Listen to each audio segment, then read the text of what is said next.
Good evening, everyone. My name is Will Milberg. I'm Dean of the New School for Social Research and Professor of Economics here. I'm very pleased to welcome you on behalf of the New School for Social Research and Eugene Lang College. Thanks to Dean Browner and the staff, many of whom are here from the New School for Social Research and Lang College for making this event happen. I'm really pleased to welcome everybody to this very special lecture on microaggressions in academia. Even in the ivory tower, where speech is protected, tenure is designed to give professors true academic freedom, we really must concern ourselves with offensive language, with actions that demean or diminish members of our community, that infringe on our capacity to learn and to have mutual respect across our community. Tonight's speaker is an expert on microaggressions, which intentionally or unintentionally, and I quote Derald Wing Sue, communicate hostile, derogatory, or negative racial, gender, sexual orientation, and religious slights and insults to the target person or group. Dr. Sue has worked on this issue from a psychological perspective for many years, and he has identified of such aggressions and helped those who have been subjected to them. So we're here to discuss a very specific set of and milieu for microaggressions, the academy. We're not here to talk about macroaggressions involving a racist police force or a xenophobic federal government. We're here to talk about everyday life in the university. Interactions in classrooms, offices, meeting rooms, faculty offices, libraries, cafes, hallways, and receptions, where we meet to learn, to create knowledge and art, the spaces where we establish our sense of community. And we are talking about words and behaviors that often refer to things that are not overt. So this is a particular and a subtle discussion that we're about to engage in. Microaggressions are a reflection of explicit or implicit bias regarding race, nationality, gender, sexual orientation, disability. College campuses like ours at the New School are particularly prone to microaggressions. While we sometimes lament our lack of diversity here at the New School, actually, we are diverse in many ways, and we claim to value our diversity. On top of this, we're embedded in the deep and asymmetric power structures of academia, where teachers and students, faculty and staff, deans and presidents, all have a very defined role in our hierarchical structure. We exist as an institution of learning, which is itself a process that requires intense interaction between teachers, learners. Moreover, in the academy, we value the principle, perhaps above all other principles, of academic freedom, which protects thought and presumably speech.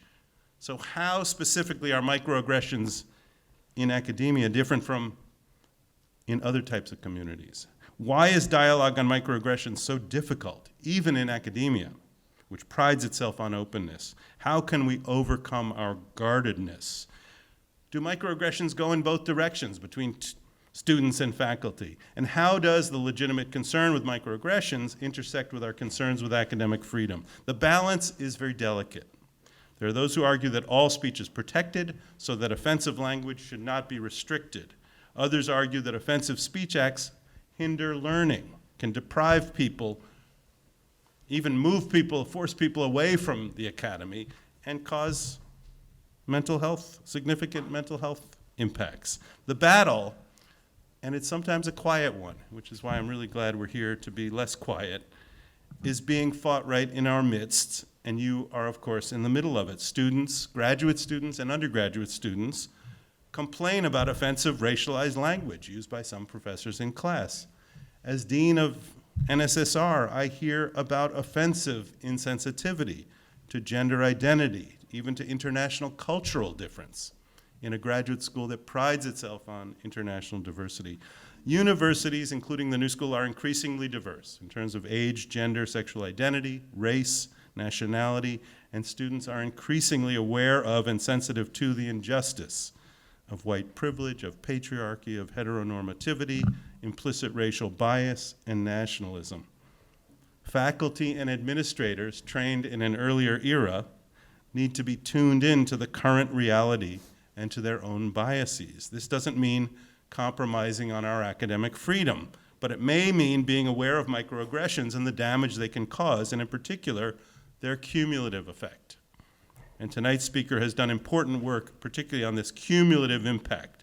There's nothing wrong with a community that needs to learn and that needs to relearn. And like many of my colleagues, I went to graduate school many years ago to gain an expertise in international economics. All of a sudden I discovered, after years of training, that I'd be a teacher for a living. There's little training.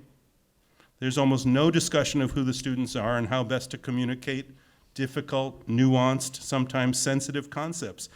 These are things we can learn, even now, the elder among us, by studying the needs of our community and discussing them openly. So this is a really important evening. And many of us are suffering because we've been on the receiving end of offensive language in our academic life. Others are quietly seething that anything, especially political correctness, could infringe on academic freedom. It's not just a new school issue, it is a conversation going on nationwide, and one that will be not be resolved in one evening. So my hope tonight is that we can have an open discussion, that everyone will feel comfortable to express their views, and that even if the exchanges are emotional or heated, they will be respectful and constructive. We need at the new school to have a more open conversation about this issue so that we understand each other better, and so we can improve on the ways that we teach and learn and live together as a community. And what we're going to do tonight is have a short lecture from our distinguished guest, and then we will open up the floor to comments and questions. Those who would prefer to submit questions anonymously may write them on an index card that Dean Yee is holding up. And we're just very lucky tonight to have really a true expert with us to move this conversation forward. Derald Wing Sue is professor of psychology at Teachers College, Columbia. He's the co-founder of the Asian American Psychological Association and served as president of the APA Division on the Psychology of Culture, Ethnicity, and Race. He's the recipient of the Mentoring and Leadership Award from the Society for the Psychological Study of Ethnic Minority Issues. And he has authored many books, including, I will read the title of 3 because they are very relevant tonight: Microaggressions in Everyday Life, Race, Gender, and Sexual Orientation; Counseling the Culturally Diverse, Theory and Practice; and finally, Overcoming Our Racism, The Journey to Liberation. So please join me in welcoming Dr. Derald Wing Sue. Thank you. Thank you. Thank you. Thank you, everyone, for coming this evening for me to share with you some of the research and work that I've been doing on microaggressions, macroaggressions, and micro-interventions. If we have an opportunity today, I would like to talk to you about our most recent research on micro-interventions and how they are used to disarm microaggressions.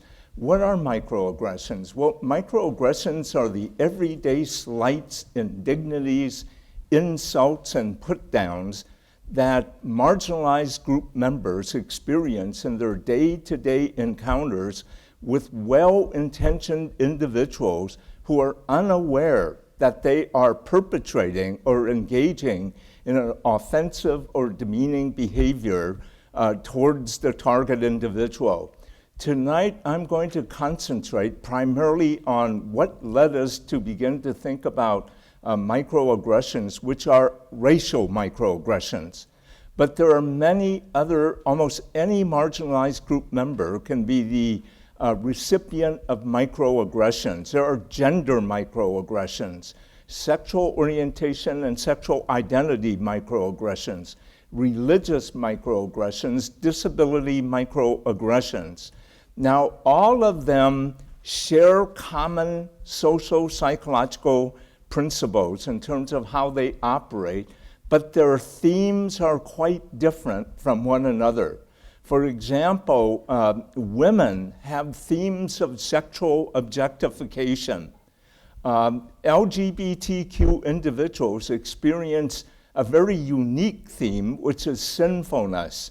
Racial ethnic minorities experience different themes. And even within the groups, if you look at Asian Americans, African Americans, Latinx Americans, even though they have common principles that operate in terms of microaggressions, their themes are quite different.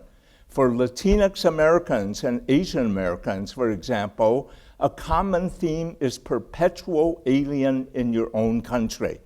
For example, I oftentimes get complimented for speaking good English. And, I will generally say to them, thank you, I hope so, I was born here. And that is because when what appears to be a compliment is really a microaggression that contains what we call a meta-communication, a hidden communication that is outside the level of awareness of the perpetrator or the person who is experiencing themselves as good moral person who in essence is complimenting you. And its microaggressions are reflections of implicit or explicit bias. The ones that are most damaging, I believe, are implicit bias because they are reflections of worldviews of a person who believes in superiority, inferiority, normality, and abnormality. And that's one thing that we have to think about. A microaggression is not an isolated incident detached from the intent, the worldview of the individual. And I oftentimes get very disturbed, especially in business and industry, where people say, teach me what I should say or shouldn't say. And if you deal primarily with that, you do not make any internal changes. Because the reason why microaggressions come out is that they are implicit indicators of an unconscious worldview that needs to be addressed and changed. You can teach a person not to be microaggress, but in essence, the perception that they have of different groups of color is unchanged. Other forms of microaggressions will come out. I can teach a person about the meaning to me of saying that I speak good English, but in essence, they can avoid saying that, but it may come out differently. For example, they can come up to me and say, Dr. Sue, where were you born? And I'll say, I was born in Portland, Oregon. No. Where were you born? And I'll say, Portland, Oregon? I'm beginning to doubt it. And they'll say, no, I mean, what country were you born in? And I'll say, the United States, and they get very embarrassed. But what I'm saying is that those are two forms of expressing that they perceive you as not a true American, that you're a perpetual alien or foreigner in your own country. And I know that some of you or others, when you talk about microaggressions, may begin to think about, well, those are harmless, trivial, insignificant behaviors. Maybe they were biased statements that were potentially negative, but toughen up. Don't react that strongly to it.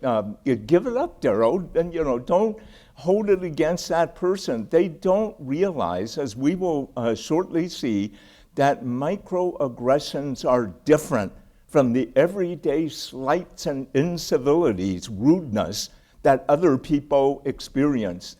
When we produced our taxonomy of microaggressions in 2007, in the American Psychologist, it was a taxonomy of microaggressions in which we identified three forms: microassaults, microinsults, and microinvalidations.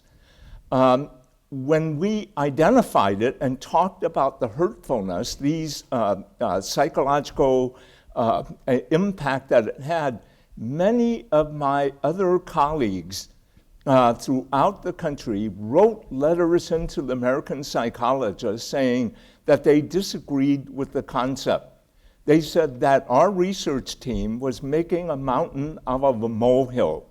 that microaggressions are trivial things and that you simply should toughen up, and they shouldn't, you're portraying people of color as being vulnerable. And this is something that we're going to address. It sent us back to look at the research, to conduct research, as to find out are indeed microaggressions harmful. And we found that they are very harmful, both psychologically, physically, and not only are they harmful to an individual's well-being, but they create disparities in employment, education, and healthcare, because the microaggressions that occur are manifested in decisions of education, who's going to get hired, who's going to get retained, and who's going to get promoted. So it has a major impact not only on individual well-being, but on the standard of living of marginalized group members. I always like to start, as a example, a tribute to Maya Angelou, someone whose writings that I've read and whose voice I truly respected. And one of the things about Angelou that I wanted to raise with you, in her poem, Still I Rise, she says, "You may write me down in history with your bitter, twisted lies. You may tread me in the very dirt, but still like dust I'll rise.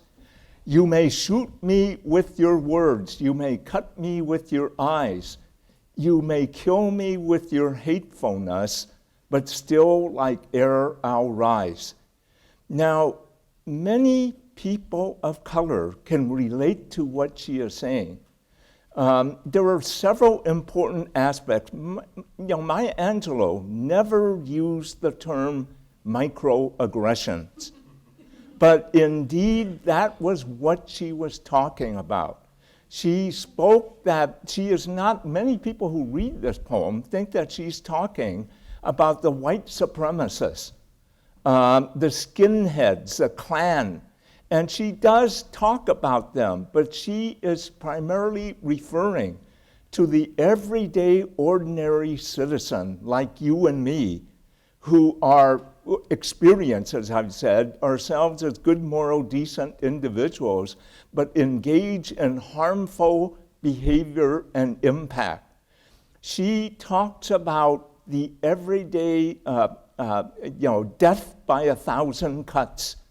She talks about little murders as opposed to the grand execution, the hate crime, the everyday slights and indignities that people experience, that people of color experience. But what is really revealing about what she is saying here is that she is saying not only, not only are people of color, primarily she's talking about African Americans, not only are they resilient, that despite all the bullying, the racism, the oppression, still they rise. Strength through adversity is what she begins to talk about. But she makes some very important observations that our research is really beginning to touch upon now. What are the forms of microaggressions? Microaggressions are manifested verbally, non-verbally, and environmentally. Now, when she says, "You may write me down in history with your bitter, twisted lies," she is referring to the fact that education, textbooks, curriculum tend to portray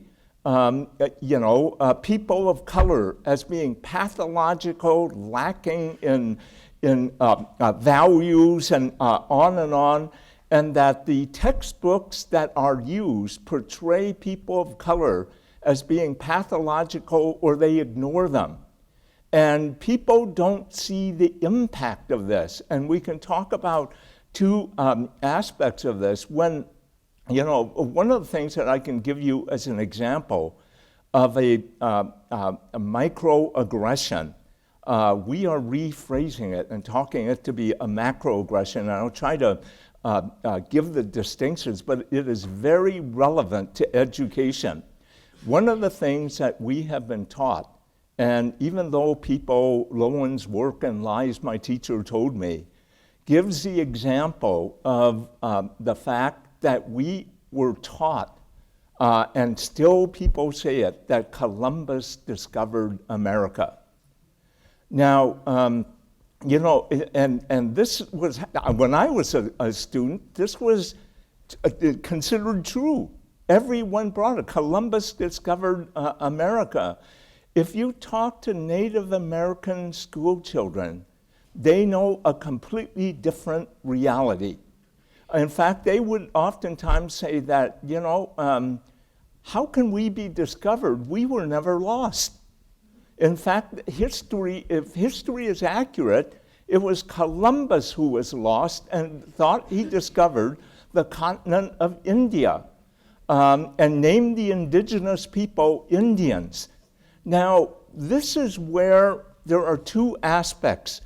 The reality that is imposed upon people, a reality that elevates the significance of white European males, and the denigration of indigenous people. They are the ones that are discovered. And we may not be, as children, be aware of what is going on, but this is something that affects our worldview and perceptions. And it provides many white students unwillingly the belief that somehow they are superior. And it provides a different reality for students of color. But where oppression really hurts very much strongly is when a teacher, for example, decides that she's going to test her her students, in terms of how much history they have learned. So on a true-false test, social studies text, let's say, she asked this question: Columbus discovered America, true or false? All the white students say, that's a Mickey Mouse question, teacher. Of course it's true. Now, I want you now to think about the lived experience of a Native American student who is sitting in class, who knows a different history from what their parents told them. If they mark false, what happens? The teacher says it's wrong. You get graded low. Study your history, Johnny Echo Hawk, in order to understand really what real history, true history, is all about. If, however, the student decides to get the answer right and say true, they have betrayed their own sense of integrity. This is something that occurs to all of us, even in adulthoods. When I say all of us, people of color are constantly placed under the pressure of forced compliance to go along with what is happening here. You may shoot me with your words. Microaggressions can be verbal as well, besides environmental. A person, you speak excellent English. Where were you born? Now, let me quickly backtrack.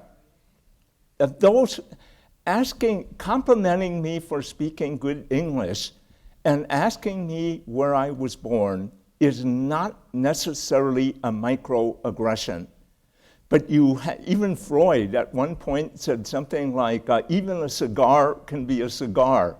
Those of you in psychology know phallic symbols, things. But indeed, it may not, to compliment me or to ask me when I was born, where I was born, is not necessarily a microaggression, but in the context of someone saying, where were you born? I was born in Portland, Oregon. No. Where were you really? If you follow the context, then it becomes a microaggression. That's where it is so difficult, oftentimes, for people of color to determine Did what I think happened really happen? You're set into a psychological mindset and turmoil, trying to make this deterrent. You may cut me with your eyes. Microaggressions can be nonverbal. They're everyday occurrences. And one African-American student at Columbia talked to me about a situation that he finds occurs very often at the beginning of the start of a semester. He says that if a classroom has a series of tables where people sit around it, or if it's like this, and he goes in and sits down, the seats next to him are the last taken. You can ride the subway trains in New York, and if you want to find a place to sit down, look for a black passenger. It's really a communication. Or other black students at Columbia tell me that oftentimes when they get in and will sit down at a table next to white students, they notice that they pull their purses closer to them or kind of lean away. And the communication that is being read is that there is something dangerous about you. You're up to no good. You are prone to crime. And these types of communications are nonverbal, but they are very powerful. Now, why is this important to know? If you know the social psychological literature on nonverbal communication, what they find is that people of color are better readers of nonverbal cues than their white counterparts. I mean, it's not something innate, but there's a common saying of many African American colleagues that say to me, and that is that if you really want to know where Dr. Jones is coming from, don't listen to what he says, but how he says it. Now, behind that statement is a statement that the nonverbals are more accurate reflections of the beliefs, the biases, assumptions that people might have. So what I'm indicating to you is that these things are going on all the time. It's invisible to well-intentioned white brothers and sisters. And, these microaggressions take a cumulative toll and effect that occurs here. Let me read to you. These are narratives taken from students. My last name is a very Muslim name. And even though I act like everyone else, people make terrorist jokes. What's up, bin Laden? Or, oh yeah, you have a bomb in your backpack? I kind of looked at him and I was like, shut up, don't say that. And he was like, I'm just joking. This is really something that oftentimes happens when a person thinks that this is funny, it's a joke, can't you take a joke? If you become upset about it, you are a person who can't take a joke. In other words, your response is pathologized or seen negatively when indeed it is a reflection of the impact that it's having. Here's another one. This is an African American female student. I was with a girlfriend who is white. We have been best friends since grade school. We were shuffling through yearbook pictures and she said, look at that N-word. I said, what? She said to me, not you, just them. You're not like them. You're different. You are a good person. I hit her and stomped out. Even though she later apologized, she was never my friend again. Now, this is a very common microaggression that, if you recall, Joe Biden made to Barack Obama. Remember when they were running for the Democratic nomination and people were announcing their candidacy, and Joe Biden announced his candidacy. Now, I want you to realize that Joe Biden is considered a friend of people of color. And he was asked about Barack Obama, who announced his candidacy, and there was huge excitement. And they asked him, why was there excitement? See, the reporters didn't want to ask him questions. They wanted to know about Barack Obama. And they said that, is there so much excitement about the candidacy of Barack Obama? And he made this statement: well, you know, for the first time, you have an articulate, nice-looking, attractive black man. That's a storybook man. Now, that represents a microaggression because, and you've got to understand what is being said. It appears to be a compliment. I'm complimenting someone who's running against me. I'm saying he's nice-looking, he's handsome, he's intelligent, he's articulate, he's a good dresser. That's terrible. But all you have to do is ask that, you mean there's never been a nice-looking, articulate black man ever? But more detrimental is the assumption, like is going here with this African-American female, you're not like them. Now think about that. You're not like all the rest of those black people who are unintelligent, dirty, who aren't bright and articulate. All of that.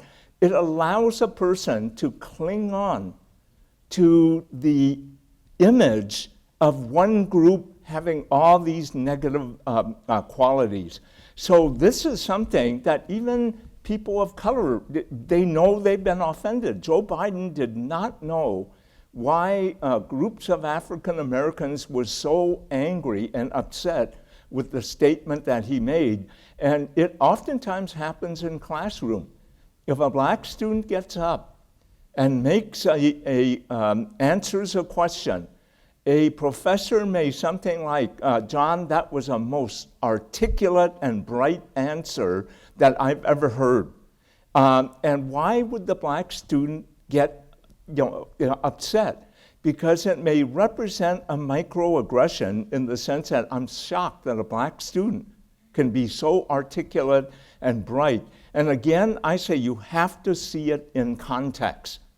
And that any isolated case in itself may not seem to be on target or on the mark. Here's another one from an Asian American male student. I was at the convenience store with my Chinese friends. We were joking, laughing, and talking loudly when a white shopper told us to, quote, button our lips, end quote. One of my friends shouted, "This is a free country." The shopper yelled back at us and told us to go back to China. And then I thought, oh, wait, this is my country, and I was born here.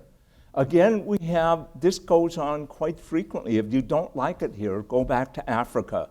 If you don't like it here, go back to China. And we have a political situation where Donald Trump told the three congresswomen of color to go back to their infested countries and so forth. But the perception, again, is that you aren't a true American. Only true Americans look the following way.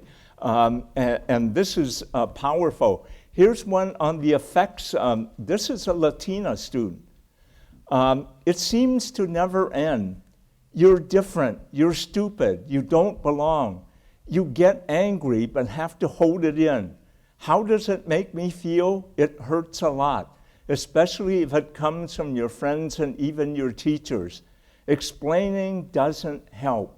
They will just say, it wasn't my intention. Why are you always so sensitive?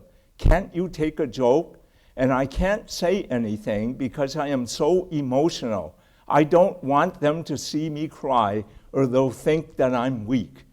This is an internal turmoil that goes on with individuals. When I was younger, and I would experience a microaggression, it would have a major impact on me. The process in our studies of microaggressions is that when a microaggressive incident occurs, the first question that comes, not necessarily in this order, did what I think happened really happen? Was this an intentional or unintentional incident? If it was intentional or unintentional, how do I respond? If I respond to it, what are the consequences?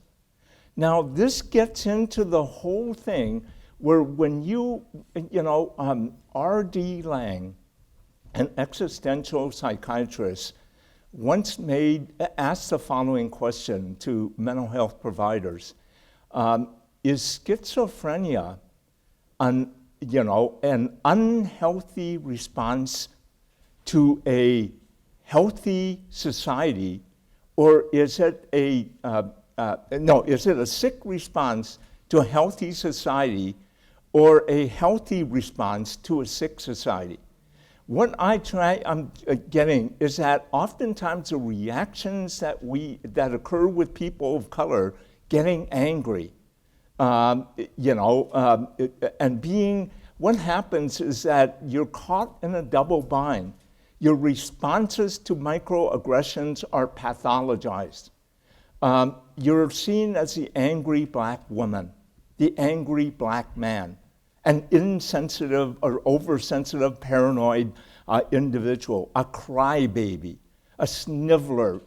What you're doing is, in essence, you pathologize the response that is generated by the unhealthy situation that people come through. I'm going to go quickly, skip this one, but this is the effect of a lifetime of being on the outside.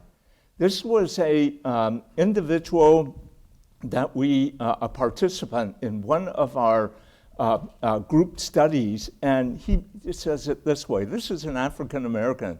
It gets so tiring, It sucks you dry. People don't trust you. From the moment I wake up, I know stepping out the door that it will be the same day after day. The bus can be packed, but no one will sit next to you. I guess it may be a good thing because you always get more room. No one crowds you. You get served last. When they serve you, they have this phony smile and just want to get rid of you. You have to show more ID to cash a check. You turn on the TV, and there you always see someone like you being handcuffed and jailed. They look like you, and sometimes you begin to think it is you. You are a plague. You try to hold it in, but sometimes you lose it. This is important. Explaining doesn't help. They don't want to hear, even when they ask, why do you have a chip on your shoulder? Shit, I just walk away now. It doesn't do any good explaining. There's a series of questions that I want you to think about, probably on your own. Is life as hard as this black man describes? Because what we have here is a clash of racial realities. A lot of people will say, oh, this is exaggerations. This is not really, why is a person being so upset? They tend to trivialize or minimize the experiences that are going on.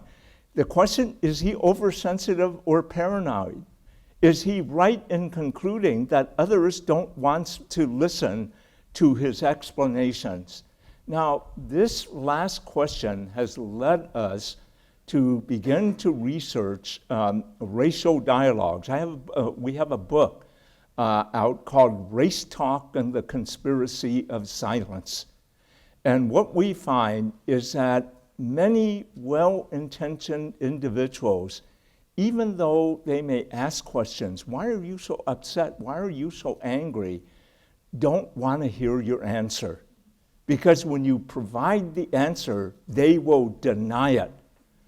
They will say you're misinterpreting the actions.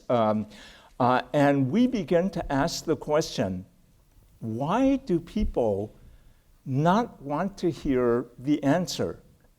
And we discovered, if we have time, we can talk about this in terms of racial dialogues, 4 levels of defenses that occurs, within the individuals. We published a number of studies on this. The first level, why are well-intentioned white brothers and sisters so fearful about honestly talking about race? The first level we find when we begin to pose this question to them is that they are fearful that whatever they say or do is going to be perceived as racist. So they engage in what individuals call rhetorical incoherence. They stammer. They make statements that don't make sense. They tiptoe around the topic. They are not precise in their language. They fumble and stumble over words related to common words, that get them close to topics of race, racism, whiteness, and white privilege. And so we observe this. So one of the things is that people are fearful they're going to be perceived as being racist. So they engage in these defensive maneuvers. But people of color who observe it believe they are more racist because of those actions and things. So it's undermining their thought. But what we find is that there are 3 other levels. I can't go to them. The second level is the realization that you do harbor biases and prejudices. It is inescapable that you harbor, because you have been born and raised in a society that you inherit the racist, heterosexist, sexist, beliefs and attitudes that is present in our society. So one of the most difficult things that people have to work through is the belief that they are somehow immune from inheriting these biases. And as long as that defensive maneuver is up there, you do not go to the other level of understanding white privilege and the ability to take anti-racist actions, because it is very difficult. And you almost have to go through all 4 of those in order to really be an enlightened individual who will become an ally. This is one of the things that our most recent research is on, the difference between, we identified 3 groups in terms of what they can do to engage in anti-bias behaviors. The targets, the white allies, and the innocent so-called bystanders. And we found differences in all 3 groups, and the strategies might be quite different from all of them.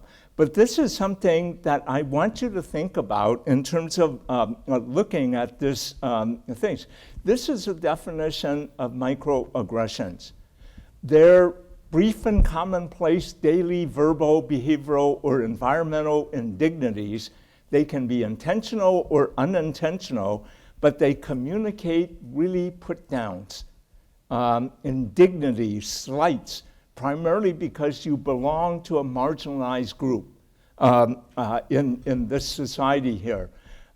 These are characteristics that we found about microaggressions. They are the most, this is something, there was some research to find that micro-invalidation, remember the 3 forms of microaggressions I talked about? Micro-assaults, micro-insults, and micro-invalidations. Something that we've been finding out is that people of color find it much more easy to deal with a micro-assault. There's no guesswork where a person is coming from. It's the people who are engaging in micro-insults and micro-invalidations. Micro-invalidations are we consider to be more detrimental, more harmful to people of color than the other forms. I mean, they're all bad and impactful, but micro-invalidations deny the experiential reality of people of color. And something that I always like to say is that if you look at it this way, the racial reality of white Americans as a group is different from the racial reality of people of color.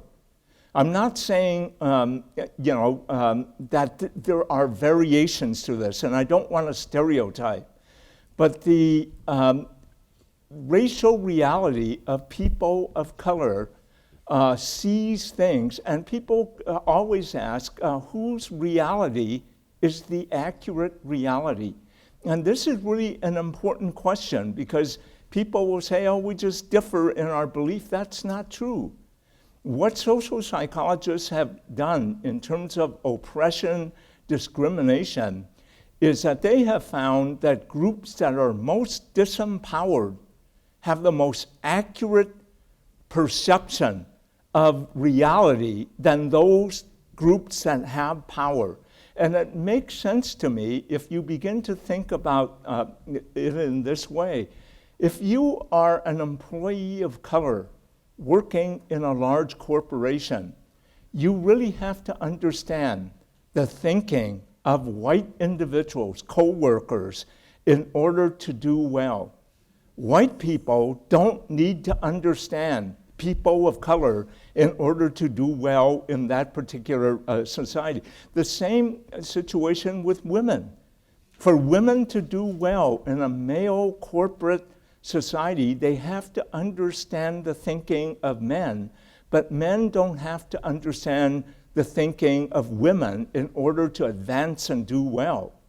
And if you carry this to the other extreme, it's common sense that if you really want to understand sexism, do you ask men or women? If you really want to understand racism, do you ask whites or people of color? It's commonsensical to me. And yet, if you look at how Congress operates on women's issues, they will have a panel of people that are all men. And the people who are testifying about women issues are men. To me, this is truly baffling in terms of common sense understanding of particular situations. Microaggressions can occur oftentimes in classrooms. A colleague of mine did a study of 3 community colleges in New York. Her original intent was to categorize and the types of microaggressions and the frequency of microaggressions from white students towards students of color. And her team would go in to these 3 places and tally the microaggressions. You know what they found? The most frequent microaggressions came from the professors. And this is really a statement that we have to think about quite carefully. When you have power, how does a student who experiences a microaggression from a professor deal with the power differential in which a professor can give you a lower grade, see you as a outspoken, rabble-rouser, many things. There are economic, and even in the world of work, we find this to be true, that supervisors, executives who microaggress, the huge power differential prevents people from pointing out these situations or issues to people here. And so what we find is that microaggressions represent almost toxic rain in the in the classroom and on the campus here. Let me talk about, academia. One of the things that really that I've been impressed with, because people know I do all the work on microaggressions, students of color, even though a teacher's college does not have an undergraduate population, we're all graduate school. Oftentimes, however, we have interactions with the main campus with undergraduate students. Undergraduate students, because they know the type of work that we've been doing, will come in to me and during office hours and talk about how they feel alienated from the college environment and campus, how the textbooks don't seem to reflect their lived experience and reality. And they talk about, even less so now, about how the food and events tend to not make them feel at home. They feel out like an outsider, the only one. But when you talk to white students, not all white students, because some white students feel that Columbia climate is really impersonal, and so, but they oftentimes talk about feeling affirmed, liberated, that this is home for them. And you have two different perceptions of the campus climate that is going on. And what we find, and let me go to this, I'm not going to, these are examples of racial microaggressions. A black student, given this example, is complimented by the teacher as being articulate and bright, and the hidden message is that most blacks are inarticulate and lack intelligence. A third-generation Asian American student is complimented by a white classmate for speaking such good English. And the hidden communication here, some international students tell me that when they're talking with a group of students, that some white students speak extra slow to them. I want to tell you what the assignment is. And they feel really quite insulted. And this also happens to Asian American students. But there are gender microaggressions. A female resident at the medical school wearing a stethoscope is mistaken by medical students for a nurse. And they'll ask where the doctor is, in this way. Male students in private refer to a female teacher as a bitch, while their male counterparts are described as decisive and assertive teachers. You have all of these, and I'm not going to, sexual orientation, microaggressions occur, other socially devalued groups. One of the interesting things is students oftentimes will make a statement when they're bargaining over a used book, saying, don't try to Jew me down. These are a blind student. Actually, this also comes from Richard Keller, head of our Disability Center at Teachers College. He's legally blind. And he says oftentimes that when new faculty are introduced to him, the new faculty member will walk over to him and say, "Good morning, Richard, how are you?" And Richard's response is, "I can hear perfectly well, thank you." These are, that's because the belief here is the person with a disability is defined lesser in almost all aspects of functioning. Let me give you the findings, the research, and I've cited this. Socially devalued groups often experience the campus climate as isolating, alienating, extremely stressful, risky, and invalidating. It would really be of interest to ask women, LGBTQ students of color, how they perceive the new school campus climate. And I think that you would find, of course, oftentimes when I suggest this, and I do this in corporations as well, suggest that they interview a group of your employees of color, they will oftentimes say to no, we don't want to do that. And I said, why? What's wrong? Well, we don't want to open up a can of worms. And I will say, if you don't open up the can, does it mean the worms aren't there? You know, and I know what's coming on here, but you are likely to get a completely different perception. And by knowing what causes you to feel an invalidating, alienating, hostile climate on the campus, gives you some idea of possible changes that you might want to engage in.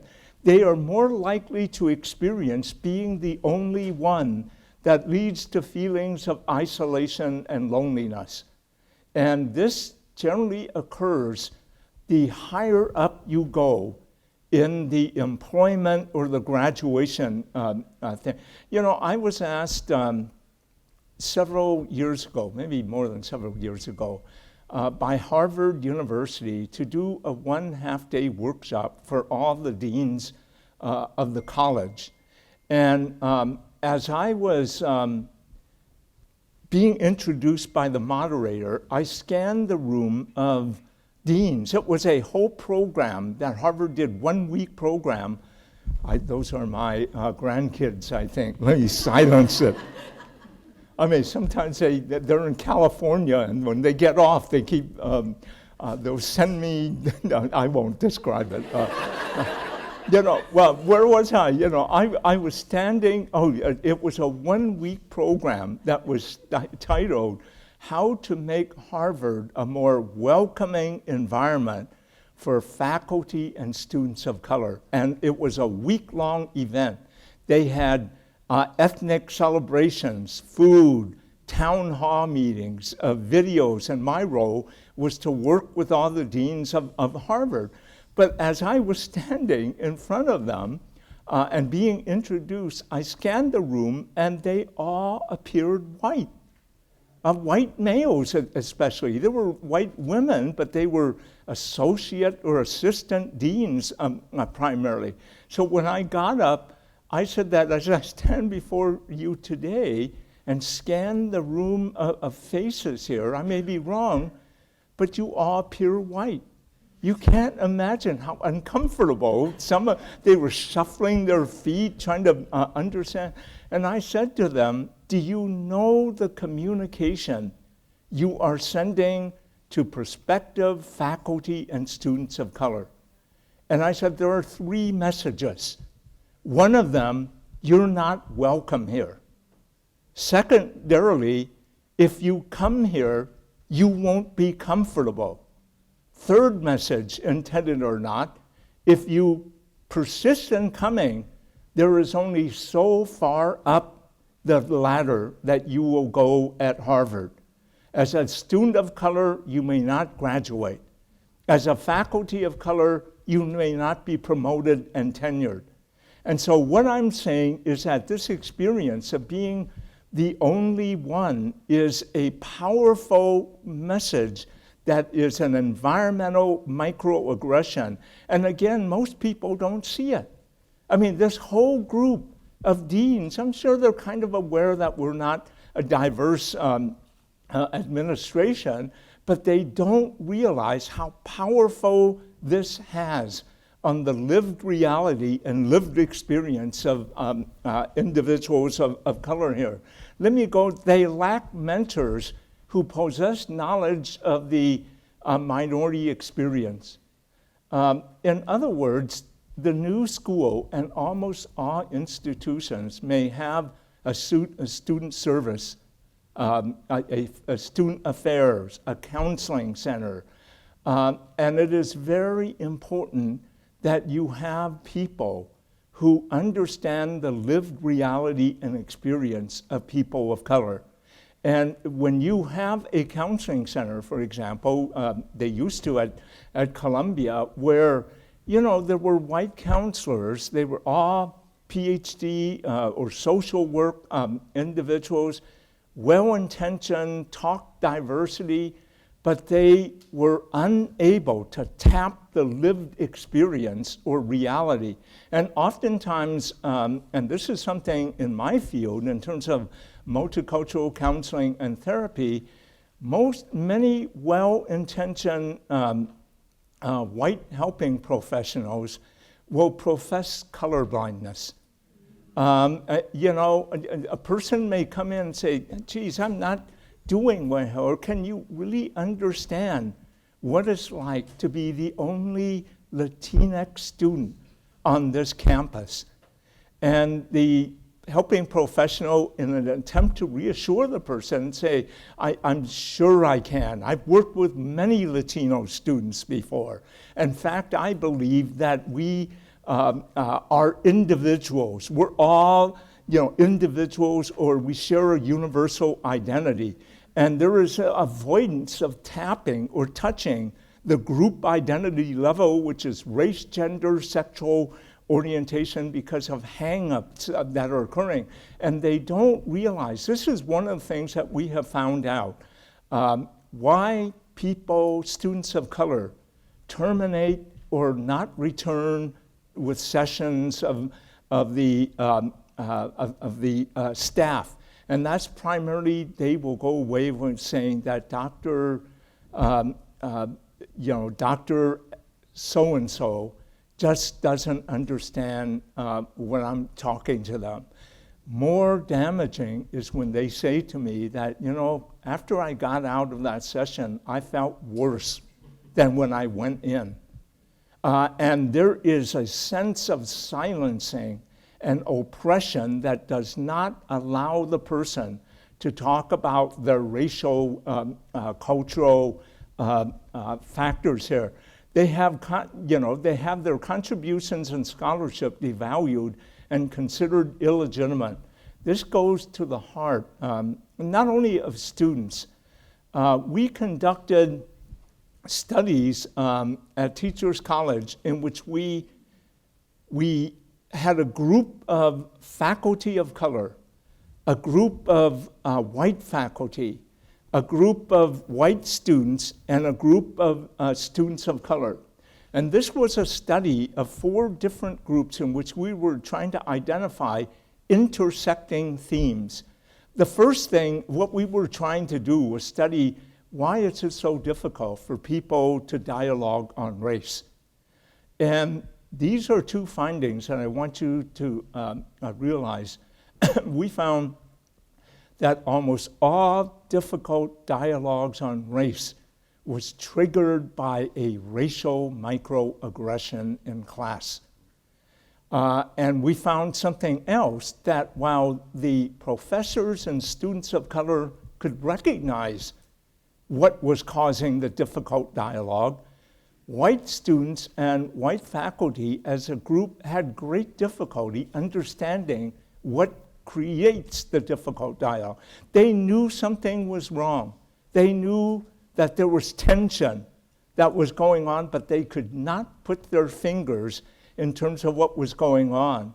In our work, we oftentimes, and because what happens is that oftentimes the white professor are oblivious to microaggressions, and even though they may want to identify it, they're paralyzed. They don't know what to do. And one of the greatest fears about why faculty avoid race topics that generate powerful emotions is that they are fearful of losing control of the classroom.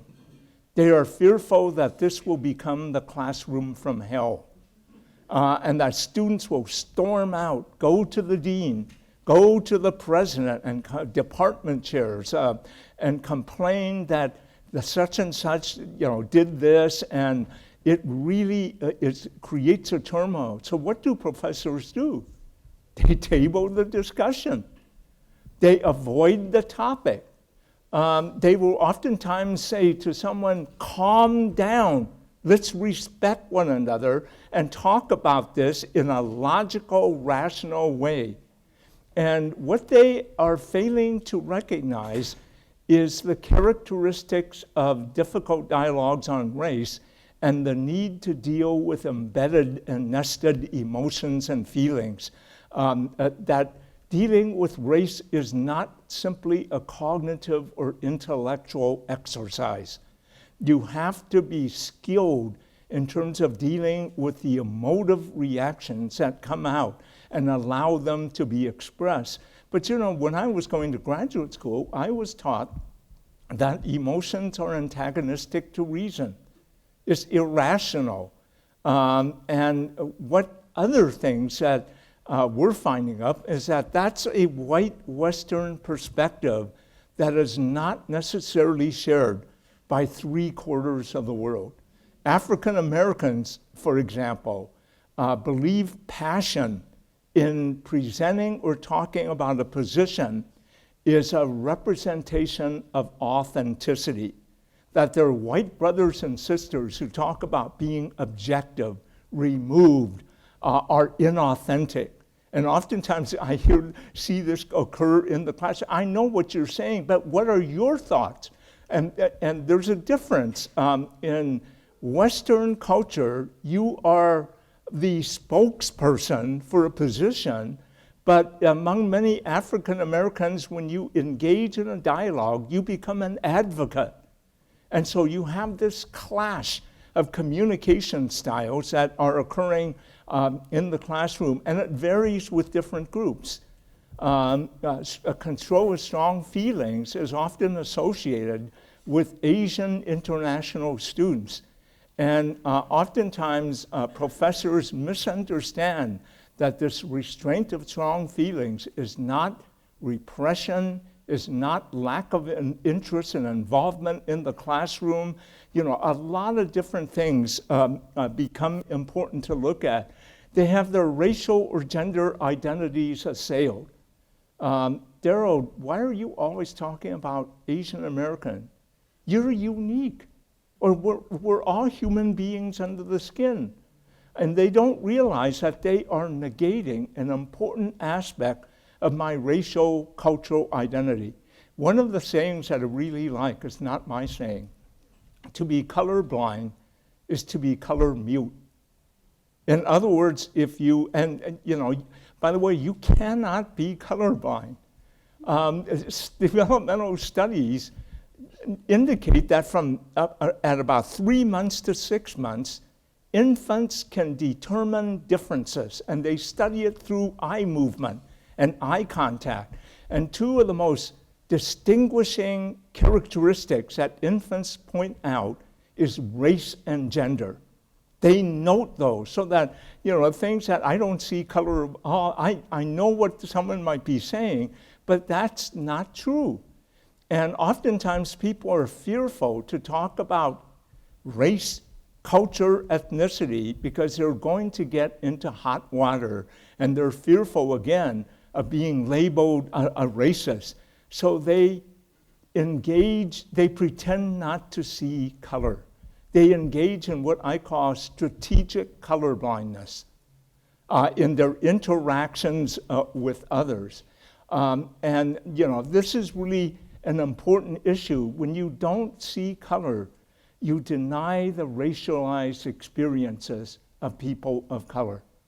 And that is something that many people of color will immediately feel put off when you claim or act as if you don't notice that they are racially different than you. They experience elevated levels of stress and distress. This is where, in fact, the more recent, Philip Ong and his research team, I was part of it, studied diary recordings of physiological responses of individuals on days that they experienced microaggressions and days that they didn't. And what we did find out was that on days that they recorded microaggressions, physiologically they felt stress and felt unwell. The other studies that come out of other people indicate that racial microaggressions take a physical toll on individuals. And think about it, that, the normal state of vigilance is associated with people of color. You're constantly on guard. You're constantly having to ward off microaggressions. And if you think about elementary school children, students of color experiencing microaggressions, they're constantly tense, uptight, vigilant, always, when information comes to them, always having to say, I'm worth something. I'm bright, I'm intelligent, I'm not stupid.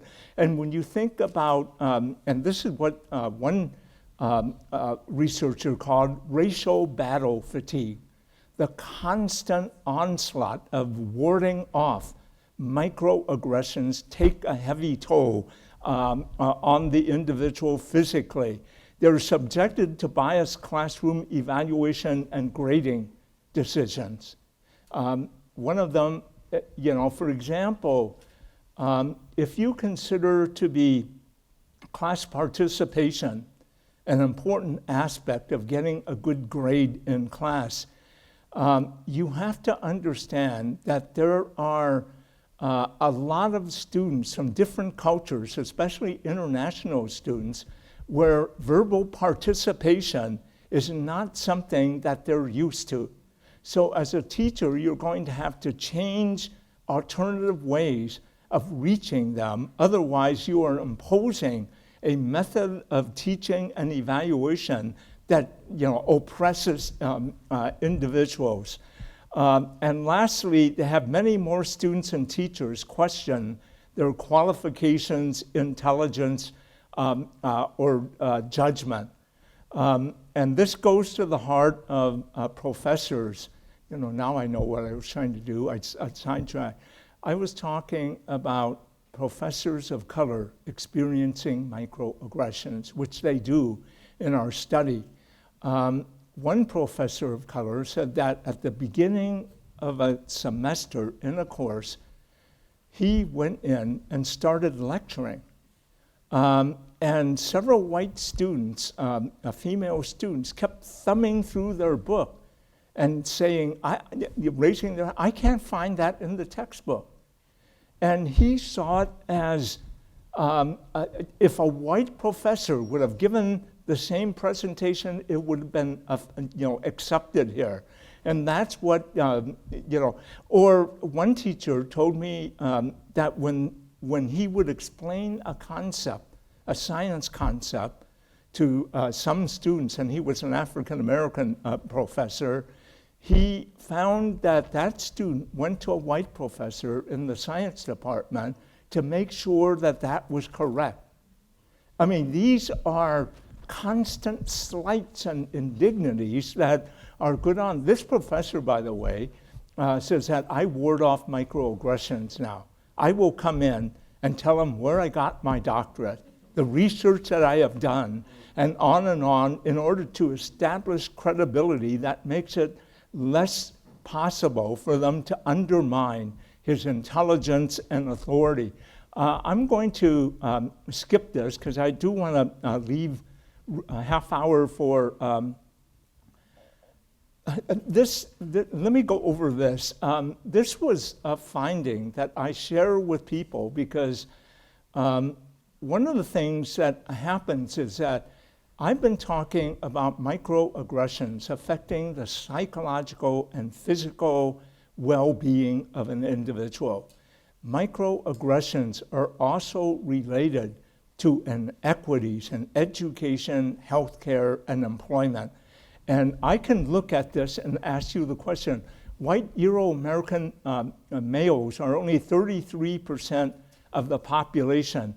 They occupy 80% of tenured positions in higher education. They are 80%, it's varying now, of the House of Representatives. They vary between 80 to 90% of the US Senate.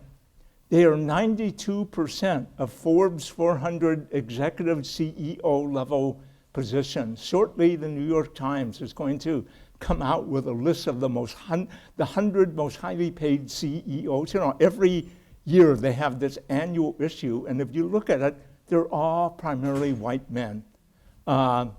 They are 90% of public school superintendents. This is astounding because it's a profession dominated by women. They are 99.9% of athletic team owners. This last statistic gives us much hope. They are now, actually, this was done before Trump became president. It's now 99.93% of US presidents. And I like to joke by saying, unless there is something we don't know about Thomas Jefferson, you know, in terms of the situation. Now, the questions I ask is, where are the women? Where are the people of color? And are these inequities, disparities, due to the overt racists, the white supremacists? And the answer really is no. It's due to ordinary people like you and me, people who go to the voting booths, teachers who teach our children, employers who determine who they're going to hire for the positions that are going on. That's what creates it. So this is one of the harmful impacts of microaggressions, that it goes, you know, to the standard of living that people of color experience. I'm going to go to this. One of the things that I want to talk about is that, you know, I gave you the example earlier about how many of my colleagues said that I'm making a mountain out of a molehill. Microaggressions are harmless, trivial, and insignificant. We reviewed the literature, conducted a few studies to find out, is there a difference between rudeness, everyday rudeness that is not group-based, versus those that are race or gender-based? And there's been a study by Wong and colleagues that indicate that group-based are much more damaging. And this is the reason why. Why is it so? Microaggressions are constant and continual without an end date.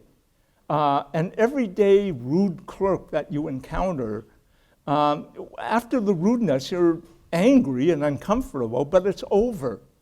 For people of color, they experience microaggressions from the time they are born until they die. From the time they awaken in the morning, like this African American individual says, and to the time that they go to bed. Secondarily, microaggressions are cumulative, and any one itself may represent the straw or feather that breaks the camel's back. You know, if you have a black student working at, let's say, a cafeteria, a school cafeteria, no, not working at a school cafeteria, a black student walks into the school cafeteria and gets asked by white students to clear the table. And she explodes and gets angry. And people will think, what an overreaction. I apologize. Why is it so? Why is she behaving that way? They don't see that perhaps this is a fourth time that the student of color has experienced similar microaggressions. And it simply represents, I can't take it anymore, in terms of understand the cumulative nature.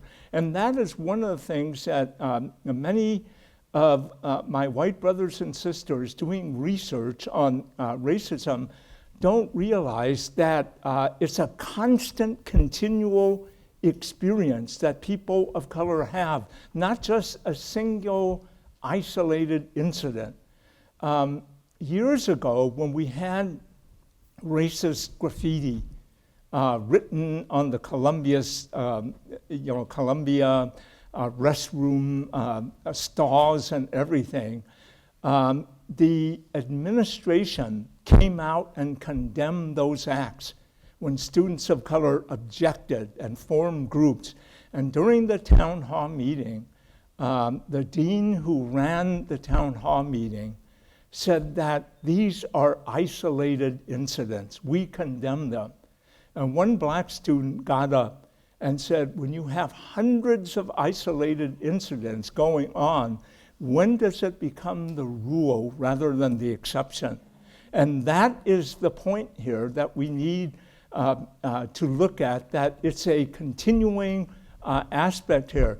Microaggressions are energy depleting because you have to decipher the double messages that are constantly sent here. Microaggressions are constant reminders of a person's second-class status in society. And lastly, they symbolize past historic injustices. They symbolize the incarceration of Japanese Americans during World War II. And in fact, 2/3 of the 110,000 that were incarcerated were citizens by virtue of birth.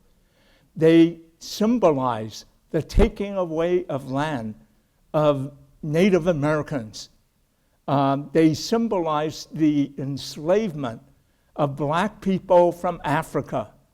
I mean, and you know, a lot of people will say, well, this never happened. My father, my mother, my grandparents weren't responsible. We didn't own slaves. We didn't such and such. And I always say to them, that's true. But do you realize that you still benefit from those past historic injustices that have gone on? And again, it represents what Native Americans call now historical trauma. And to tell someone to forget about this, because it doesn't apply now, is very similar to telling your Jewish brothers and sisters, forget the Holocaust. It is something real that is becoming important here. Studies reveal, and I'll stop after I share this with you, in terms of the harmful impact, they increase stress in the lives of people. The American Psychological Association in 2017 and 2018 surveyed 3,000 participants entitled Stress in America. And what they found was that 75% of African Americans indicated that they experience microaggressions every day. And Native Americans, Asian Americans, and Latinx Americans had a high level too, but African Americans had the highest, while white people, in terms of incivilities, were very low. So that they are common things that occur to individuals here. They deny or negate the racialized experiences of people of color. They lower emotional well-being. We know for a fact that microaggressions are correlated with that. They increase depression and negative feelings. They assail the mental health of recipients. They impede learning and problem solving. This is something important for all of us in education, that microaggressions not only impede learning in the classroom, but work performance in the workplace as well. They impair employee performance. They take a heavy toll on the physical well-being of targets. They contribute, this is Claude Steele's concept, to stereotype threat, and they contribute to what Kevin Coakley calls the imposter phenomena, or the imposter syndrome. And in the studies of this phenomena of feeling, the imposter syndrome is feeling like you're an intellectual fraud. And despite the fact that many of our doctoral students are students of color who graduate with a PhD, who do excellent research, at the back of their mind, they still question whether they are good enough. It's really, and they feel like an imposter when they take a teaching position, in terms of the situation here. So I guess what I would say is that these are some of the things that I think we have to do. We have to acknowledge and accept the fact that we are all products of our cultural conditioning. None of us are immune from inheriting the racial biases of our forebears. It's really important to note that, you know, for example, for me to claim that I'm immune really is the height of naivete or lack of reality check. All of us go through a socialization process. And if your question gets to it, I can talk to you about how implicit bias and explicit bias moved from childhood to adulthood. And they are measurable in terms of this situation here. You have to begin to understand yourself as a racial cultural being. I am oftentimes amazed when I ask students, white students, what does it mean to be white? They'll get upset, defensive. What are you talking about? I'm not white. I'm Irish. And what they are feeling is that their inability to understand their whiteness means something totally different, gives them a totally different experience that they go through. And it's because whiteness in our society is a default standard.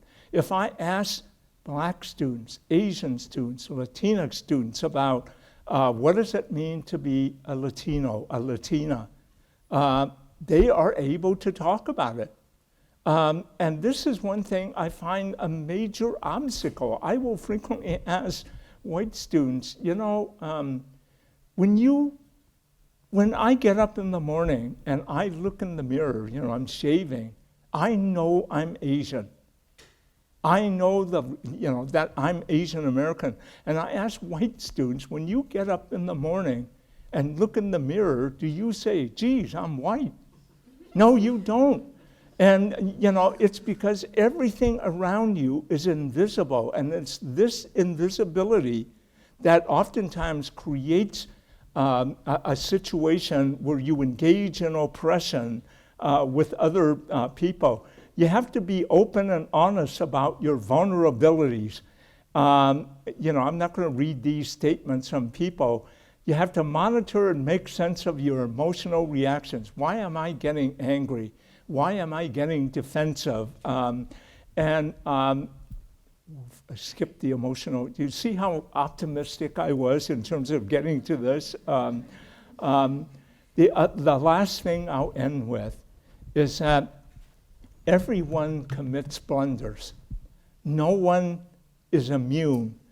When you commit a blunder, it's really how you recover rather than how you cover up.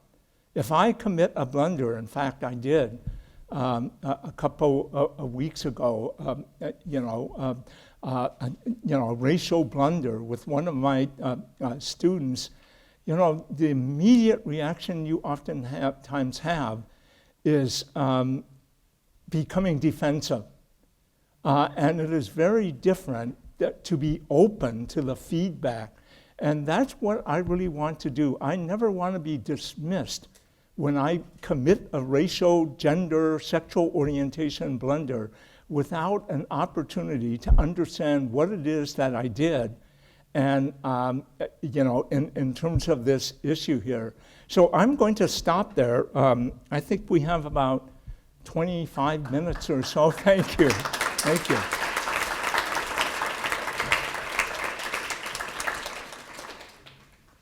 And by the way, you're welcome to the slide, if PowerPoint slide, because it all comes from different research and books that you can find anyway. But what are some of the comments or questions that you might have?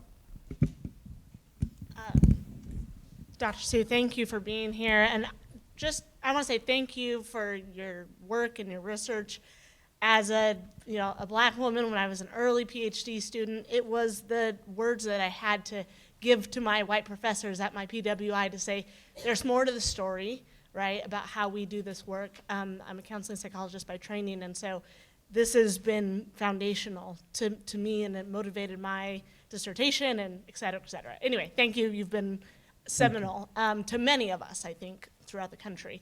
A couple of questions. I'll try to be quick. One is, so I've worked at many counseling centers, including at Columbia as a postdoc, and one of the things is I was working a lot with students of color, and queer students of color, and they would come in presenting with symptoms that on the surface would look like depression, anxiety, et cetera. And I've, in the back of my mind, I'm familiar with Dr. Smith's research on racial battle fatigue, and I'm wondering, how do we get a Z code that's racial battle fatigue, right? Like, how do we not have to pathologize that distress that is really, I think, sometimes adaptive responses to the racism that students are experiencing on these campuses?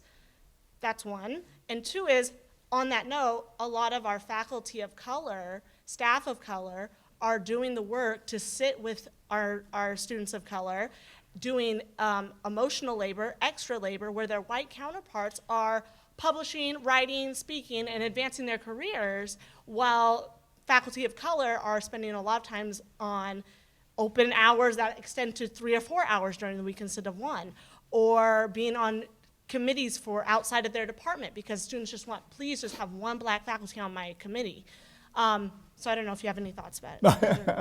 That's very complicated in terms of, so, one of the things that, let's deal with the first question first, and that is that I have great difficulties labeling racism as pathological, because it is such a normative, it allows people to say, oh, if I can find it in DSM, it applies to only sick people. And what I find is that it's the normal, healthy individuals that really have these biases and that come out of them, and that they have to confront that particular situation. The second thing is that I think that white faculty need education. They need to begin to understand what is the unfairness of the situation that they have. And part of it resides in, I would say, performance appraisal systems. In the criteria, in business and industry, actually, it's called performance appraisal systems. But in the university setting is, promotion and tenure. And the promotion and tenure does not recognize other aspects other than publication being at the top and very important. A sensitive administrator would in actuality allow maybe extra time, release time or so forth, for faculty that serve as a support group for individuals. And unfortunately, this is the advice I give to a lot of students of color. They'll come in and I'll say that you have to find a support group. And indeed, it is the support group that they usually look for is faculty and staff of color, because they share, but they can't do it alone. And by me recommending that, in essence, I'm placing faculty of color in a bind where they have a dual obligation. And it's a very difficult thing. I think administration needs to look at this very carefully, and make changes. And this is where I want to define why it's important for us to understand what macroaggressions are. A lot of people think that a police officer shooting someone, that's not a microaggression, that's a macroaggression. Well, in essence, it is a microaggression, but it has a macro impact. Macroaggressions reside Microaggressions reside in the institutional attitudes, beliefs, and behaviors of individuals. Macroaggressions are institutional policies, practices, structures, and programs that allow certain groups to rise and hold down others. And oftentimes, the university rules and regulations are macroaggressions. And I would say that in looking at the promotion and tenure standards, that they may represent macroaggressions. And I can give an example of this in business and industry. Procter & Gamble years ago asked me to come to do assertiveness training for their Asian employees. Now that seemed funny to me immediately. Is this a stereotype doing? And I asked them, well, why are you asking that? And they said that we conducted a company-wide survey and found they had something like 20+% of Asian American and Asian technical workforce. And when they separated out the responses, they found that 80% of Asian American employees said that they planned to leave the company within 5 years. And when asked why, they said that they were not promoted when otherwise qualified. And when I talked to the management team, one of the things that they said was that, I know this will sound very racist. When I hear that statement, I immediately, I know this is going to sound racist, but Asian Americans don't make good leaders and managers. That was their statement. And they need to learn to be more assertive and to take charge. And I said, well, then how do companies in China, Tokyo, how do those businesses prosper? And their statement was that leadership might be different. And I said, no, leadership is very similar. To Asians and Asian Americans, leadership is the quality of an individual who works behind the scenes, garnering cooperation and increasing productivity. And I said to them, why don't you go back and do this? Ask teams, different teams, who was most instrumental in increasing the productivity of the team. And that's when Asian names came to the top. And I said well, look at your performance appraisal system. And in the performance appraisal system, where you have criteria for managers and things, there were things like take charge, highly visible, assertive. In fact, some were aggressive in terms of, and they were saying Asians don't really participate a lot in the common. And I was indicating to them that this is a culture-bound bias in the performance appraisal system, that they were losing effective individuals who could make good leaders and produce. And I think that I don't have all the answers to promotion and tenure. I come from Columbia that despite the fact that there are the 4 categories, teaching, advising, good citizenship with committee work and on, the highest priority, and they say they're all equal, the highest priority really is getting research grants and publishing. This is something that we need to address and talk to people. There are changes going on, especially in the field of counseling psychology. There's more and more movement to making qualitative research, for example, more acceptable than equally acceptable as quantitative research. But this is a situation that requires massive institutional change. Yes? You mentioned really early about your research about what to do. So if a student experiences a microaggression in class, and there's this power dynamic between them and the instructor, what can they do to make the make the room safe again? You know, probably unless they go to someone else. You know, in our studies on micro interventions, we identified 4 different strategies. One was to make the invisible visible. For example, let me give you an example of that. Instead of, when a student compliments me for speaking good English, you know, I try to undermine the communication. The example I gave to you was, thank you, I hope so, I was born here. It undermines their communication that I'm a foreigner, a perpetual alien. But there are other ways to do it too. Professor Sue, you speak excellent English. John, you do too. You know, and when these are micro interventions. They're short checkmates, not long elaborations that stop the microaggression from occurring. But one of them is to make the invisible visible. The other one is to educate the perpetrator. And educating the perpetrator, one of the strategies, there are many strategies, but one of them is to have them distinguish between intent and impact. A person begins to tell a racist joke. And you can say something, if it's told, say, I know you meant that to be funny, but that really upset and hurt Aisha. You separate that so that the person becomes educated about their impact.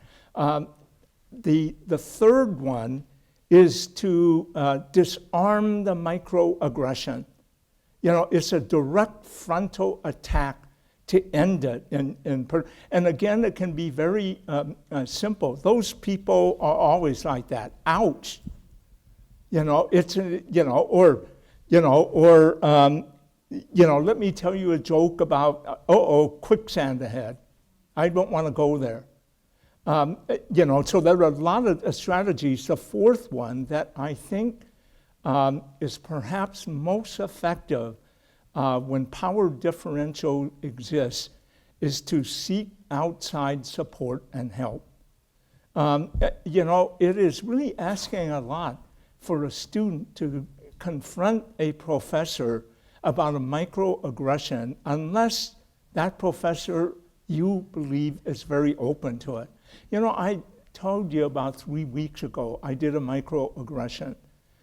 The doctoral student was courageous. I knew I had done it, and I toyed with the idea of bringing it up. He called for an appointment to talk, and he raised it. He was courageous, but I think he sensed that I would be receptive to hearing that. Not all professors are. They may say they are, but they will get defensive about it. So you have to approach it indirectly. Is there another professor or another administrative or a higher level or equal level individual that you can share it with, in which it can be communicated back to them? But seeking support and help is the fourth category, because there is danger to intervening when a bias being, there not only economic danger, there may be physical danger. Some of you might have heard about the incident in Portland, Oregon, where on the train that was going on, a Muslim woman in headdress was harangued by a white man. And 2 other white individuals came to her to intervene, and he stabbed both of them with a knife. So what I'm saying is that you have to really, when you encounter situations like that, you have to understand the situation and context that you're involved in. Now, what does that mean for all of us who have to, my blood pressure rises when I feel like I can't engage in something that is going on. And the thing that you have to know is that there's a difference between assimilation and acculturation, forced compliance, and maintaining your integrity. Selling out is different from functional survival, engaging in the behaviors that will get you through that particular situation. And I think it's really important to know that, by the way, in January 2019, we published a major taxonomy of micro-interventions that I've been talking about in the American Psychologist. It's called Disarming Microaggressions, Micro-Intervention Tactics and Strategies for targets, allies, white allies, and bystanders. And like I was saying, all three of them are different because bystanders, the major obstacle to them taking action is that they don't see it. The microaggression that happens is invisible to them. The ally is really stuck between being non-racist and anti-racist. Do you understand what you can go through and develop a non-racist identity, but being anti-racist means that you take action. And I've oftentimes looked at why is it so difficult for people to take action. And that's our study now. It's a major work. We're nearly done with it. It's up to about 130 pages, which the journal, by the way, has agreed to allow us to use that many pages to talk about the three types. See, it's real, we're going into what are micro-interventions. There are three types. There's micro-affirmations, micro-protections, and micro, how do you say it? Micro challenges. Those are the three forms. They are being borne out through other studies that are going on. Micro protections are most likely used by parents of color with their children, having them be able to anticipate what is coming in terms of their racialized experiences. You know, among African American colleagues, they talk about the concept, the talk, having the talk with your black son and daughter about the danger that they need to see. But I think in this case, to advocate that someone take action when they don't have power is to deny the possible negative repercussions and consequences. Maybe take a few more questions? Yes. Yes. This is really fascinating, and to hear it from you directly is really great because it's a term that gets used so much. I'm curious about, in terms of thinking about micro interventions or even macro interventions, is there a tension between what you describe when you were first defining microaggressions and the kind of presumption, even in a complementary way, that like a certain group acts a certain way, whether it's negatively or positively? And then another problem that you identified, which was kind of overstating the individualism of someone, whether it's through color blindness or saying like, oh, you're you and you can do anything and and it seems to me that I understand why those are both microaggressive, but it also seems like in navigating this, how does one do that? Yeah, you're talking about something that is important because there's three levels of identity that people have. There's what I call the individual level of identity, the group level of identity, and the universal level. The individual level of identity is that, yes, in many respects, no two people are identical. We are unique, and to understand that is important. The universal level says that as human beings, we have universal things that we share, language. Consciousness is something that we all share. Life and death, those are qualities. And it's the Shakespearean character who says, when I cut myself, do I not bleed? That we all have similarities. It is a group level of identity that is most difficult for people to deal with. And the group level of identity deals with race, gender, sexual orientation, and so forth. And it's really important for us to be able to touch all three levels because, and even within the group identity, salience may vary.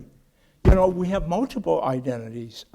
Supposing I'm a gay male, Asian, there's already three identities that are intersecting. My Asian identity may be more salient when I'm with my LGBTQ friends. However, my gay identity may be more salient to me when I'm with my Asian friends.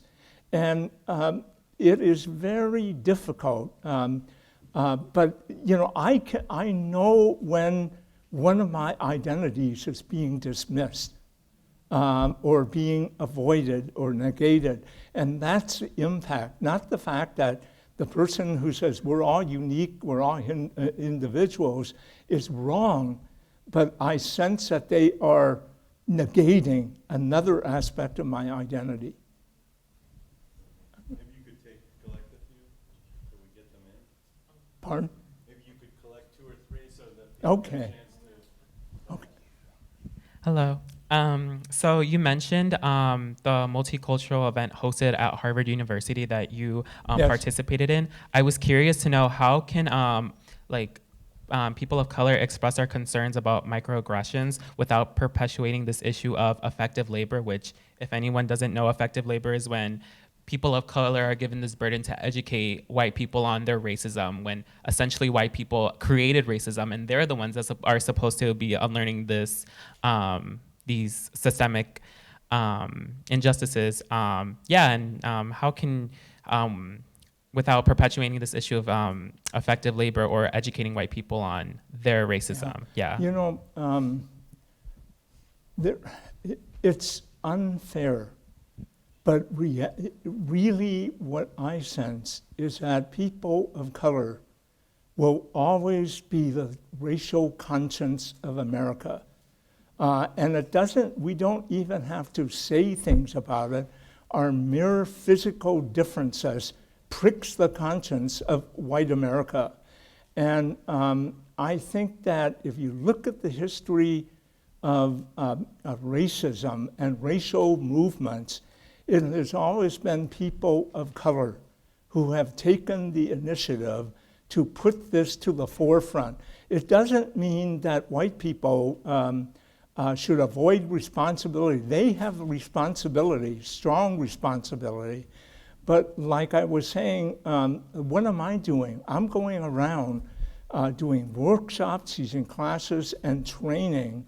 And it's a funny thing. I no longer feel depleted of energy. In fact, it is invigorating to me to be able to say the truth and express my integrity without always having to cover it. I'm energized by it. And I was not like this when I was younger. When I first taught courses on diversity, it was terrible. I mean, I would feel like I was in an internal struggle with many of my white students. There were times I felt like taking a hammer and pounding them over the head. Why can't you understand and see this? It was when I was able to divorce that they aren't the problem. They aren't the enemy. It's white supremacy that is the enemy. It's white superiority that is the enemy, and that white people, like individuals of color, are equally victimized through a socialization process. Victimization of white people is different than victimization of people of color. But I guess, in fact, I wrote about this in my book, that it's unfair. But the truth of the matter is that people of color are always going to be the conscience of white America, constantly prodding them, whether guilt, shame, appealing to morals, or forcing changed. This is something, a reality that I've accepted. One more. So I think there were two more, if we can get them in. Okay. I'm a member of the Sanctuary Working Group here, and we center in our activism the experiences of undocumented students and students of color. And unsurprisingly, I mean, it rings so true, everything that you're presenting, right? We're a predominantly white institution. Common experiences like people go to student affairs, student financial services, a student from a mixed status family, their parent is undocumented, is accused of lying when they file their FAFSA because they don't have documentation about the parent's income, or that people's hands are shaking because they think it might be illegal to help someone who's undocumented. And yet we, as a university, we promote this public image of ourselves as being a social justice university, a progressive university. I'm wondering, should we think of it as a microaggression to call ourselves a social justice university and to call ourselves a progressive university because it represents one racial reality, right? And it negates the daily experience of so many people. Yeah. We have the same problem at Teachers College. We have a beautiful social justice statement, and I'm not sure that we practice it. And this is a, dilemma I think that most organizations have here, and I'm going to leave it in your hands. Okay, one more. Hi. First, I just wanted to really thank you for all this information you shared with us today. It's been very insightful. And then I have just a quick comment and then a question. But I really appreciate how you talked about, you made yourself vulnerable and said how you made a mistake and you made a racial comment and how a student approached you. And what I like to say, what I like to call that is calling people in instead of calling them out. And I tend to do that with a lot of my, like white people that might be in my circle and say, hey, I want to call you in on this topic that you said, and not call them out, because I think using the term calling them out makes them defensive. And so I just always find that really helpful. And then you talked briefly on imposter syndrome, and it's something that in my own career, I'm sorry, I'm not a student here. I just flew in from Seattle, which is a very white state, and I'm visiting my cousin who's a faculty member here. But I'm a black farmer in an all-white community, and imposter syndrome is something that I really struggle with, and to the brink of, I thought I was so unqualified in my knowledge and skills that I decided to go back to school to get more skills and experience, to find out that I knew everything that I needed to know. And so I guess I've seen a lot of people of color do like how you said, where you mentioned they announce their qualifications, and I've paid attention to other people in different books. My Grandmother's Hands, he does it in the beginning of that book as well, and I'm wondering, what other ways can I validate my qualifications, either in my working life or my professional, other careers and things like that? How can I say, I'm qualified for this without going down my resume, and other ways that we can fight imposter syndrome? I guess I would say that you need a social support group that validates who you are as a racial, cultural being. I mean, people of color do it all the time. At Columbia, if a student or a professor makes a microaggression that they're unaware of, what I observe is that all students of color make eye contact with one another. It's kind of like, it happened, don't doubt yourself.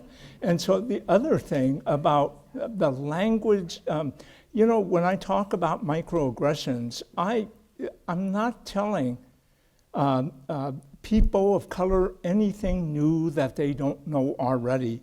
But what they tell me is that it really provides a language for me to describe my experiences, and it reassures me that I'm not crazy.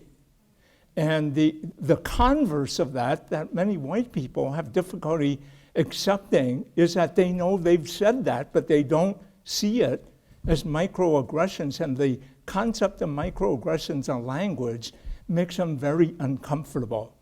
But I would say find a support group and find a group that is belonging. You need cultural nutrients. You can't, very few people can do it on their own. And micro-affirmations really are strategies and techniques that come from people close to you who say, you belong, we care about you, you're bright, you're intelligent, don't give up. That's the communication that you need from what we call social support. And our work on social support is indicating it's the most powerful method of dealing with the harmful impact of microaggressions, because it has two components: social integration and social support through perceived ways of coping with situations. And those comes from, emotional support, informational support, what we call, target support and belonging support. And if you are strong in that, then you have more resilience and hardiness. Okay, thank you. My voice is giving out. Thank you very much, Dr. Sue. And thanks everyone for coming tonight. Have a good night. Okay. Okay, thank you.